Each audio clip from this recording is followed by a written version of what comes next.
মহামান্য আদালত, এই যে মানুষটাকে দেখতে পাচ্ছেন, ও দেখতে ততটা ভয়ঙ্কর, তাতে ভয়ঙ্কর কাজকর্ম।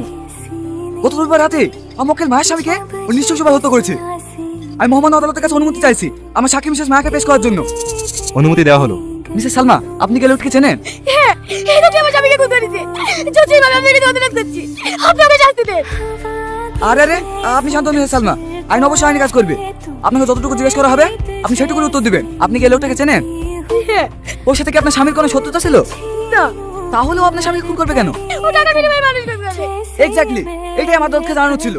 ও একজন পেশাদার খুনি, টাকার বিনিময়ে মানুষ খুন করার পেশা।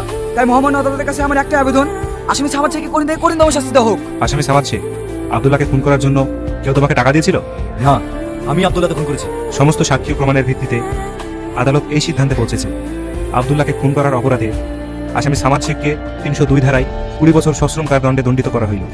The court is adjourn.